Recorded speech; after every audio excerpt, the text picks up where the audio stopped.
দল এক প্রতীক এক কিন্তু প্রার্থী ভিন্ন। শুনতে অবাক মনে হলেও এমন কাণ্ড ঘটেছে শাসক দল তৃণমূলে। গঙ্গারামপুর ব্লকের আবেশকুড়ি হাই মাদ্রাসার পরিচালন সমিতি নির্বাচনকে কেন্দ্র করে শাসক দলের গোষ্ঠীকন্দল চরমে। সম্প্রতি পরিচালন সমিতি নির্বাচন জেলা তৃণমূলের চেয়ারম্যান তোরাফ হোসেন মণ্ডল ও তৃণমূল জেলা সভাপতি সুভাষ ভাওয়াল গোষ্ঠী তৃণমূল সমর্থিত প্রার্থী হিসেবে মনোনয়নপত্র জমা দেন। বিষয়টি প্রকাশ্যে আসতে তুমুল বিতর্ক সৃষ্টি হয়। পরবর্তীকালে সমন্বয়ের চেষ্টা করে তেমন লাভ হয়নি। বর্তমানে দুই গোষ্ঠী নিজেদের তৃণমূল সমর্থিত প্রার্থী হিসেবে প্রচার চালাতে শুরু করেছে। আগামী ৩রা অগস্ট আবেশকুড়ি হাই মাদ্রাসার পরিচালন সমিতি নির্বাচন অনুষ্ঠিত হতে চলেছে।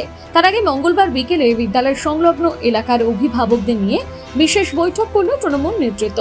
এই নির্বাচনী বৈঠকে উপস্থিত ছিলেন তৃণমূলের জেলা সভাপতি সুভাষ ভাওয়াল, গঙ্গারামপুর ব্লক তৃণমূল সভাপতি শঙ্কুর সরকার, মফিজউদ্দিন মিয়া, আনোয়ার হোসেন সহ অন্যান্য তৃণমূল নেতৃত্ব। এদিন উপস্থিত তৃণমূল নেতৃত্বরা 6 জন প্রার্থীর সমর্থনে প্রচার করেন, পাশাপাশি অপর গোষ্ঠীর বিরুদ্ধে তোপ দাগেন। এ বিষয়ে তৃণমূল জেলা সভাপতি সুভাষ ভাওয়াল জানান, এরকম ব্যাপার নেই, আমাদের এখানে একটা সমস্যা হয়েছিল, প্রার্থী পদ নিয়ে সমঝোতারও চেষ্টা হয়েছিল। আমরা শেষ পর্যন্ত অপেক্ষা করেছিলাম, কিন্তু কোনো কারণে বা 2-1 ব্যক্তির কারণে সমঝোতাটা হয়নি। দল গোটা বিষয়টা পর্যবেক্ষণ করছে। কিছুক্ষণ আগেই দলের শীর্ষ নেতৃত্বের সঙ্গেও আমাদের কথা হয়েছে। ওনারা আশা করছেন যে একটা সলিউশন বেরোবে। আমরা অপেক্ষায় থাকলাম, কিন্তু দলের আবেদনে সাড়া না দিয়ে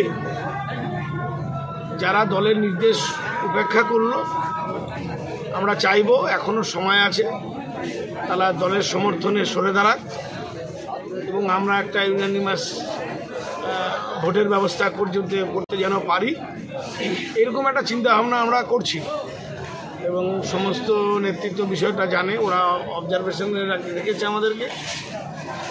দেখি কি হয়, দেখা যাক।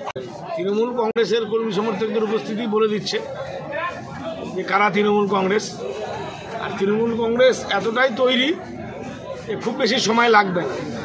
তবে যারা এখনও ভুল বুঝে বিপথে আছে, তারা যদি মনে করে যে না, এখনও দলের ভাবমূর্তি রক্ষা করার দায়িত্ব সকলে মিলে আমাদের নেওয়া উচিত, এবং তারা যদি তাদের অবস্থান পরিবর্তন করে, তাহলে দল ভেবে দেখতে পারে।